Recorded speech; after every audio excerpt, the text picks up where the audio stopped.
Hi, this is Dave from the NOTSO Chinese Secret Show, and today I'm here on behalf of ParkBrew Coffee Co. And we're going to be taking a look at their brand new pour-over coffee maker and how to make a great cup of coffee without the fuss. Now, anybody who knows me knows I love my coffee, and I've got a lot of different methods for making coffee.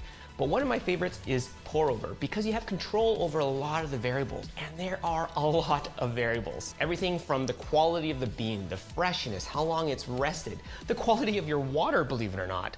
And then you've got the coffee to water ratio. What kind of filter are you gonna use? A metal filter or a really thick paper filter that's gonna absorb more oils? What temperature of water are you gonna use? And how long are you gonna steep it for? And finally, agitation. Are you gonna stir or you're not gonna stir? Thankfully, the good folks at ParkBrew Coffee have made a simple kit that lets you make great pour-over coffee without the fuss. It's time to get brewing. Now, I do recommend getting a scale and measuring out 42 grams of coffee, and we're gonna be aiming to make 2 cups of coffee here. And if you don't have a scale, it's roughly about 4 tablespoons, so 2 tablespoons per cup of coffee.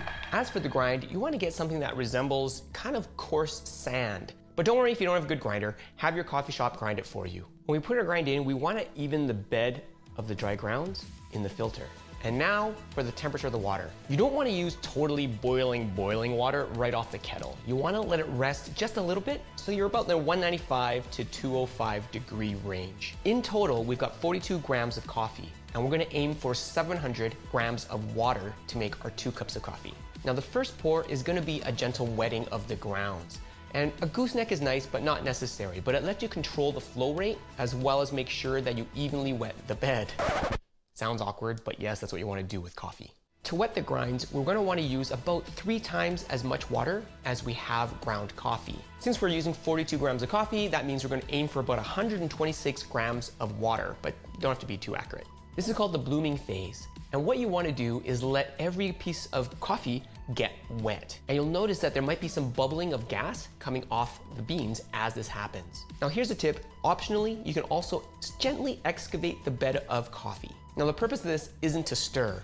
It's just to make sure that we can evenly wet the grinds as quickly as possible. Ideally, after the blooming phase, you don't want to let the grinds dry out again. So now our goal is to add 700 grams of water in total. But don't worry if you don't have a scale. This pour over has markings on the side that show you the 1 cup mark, the 1.5 cup mark, and the 2 cup mark. On the ParkBrew pour over coffee maker, once you hit the 1.5 mark, then 1 more full filter of water brings you pretty close to that 2 cup mark. Now, one thing I love about pour over coffee is that you have control over so many of the variables, and you can make it as simple or as complicated as you want. But you can also tweak your coffee to taste. Is your coffee tasting burnt or bitter?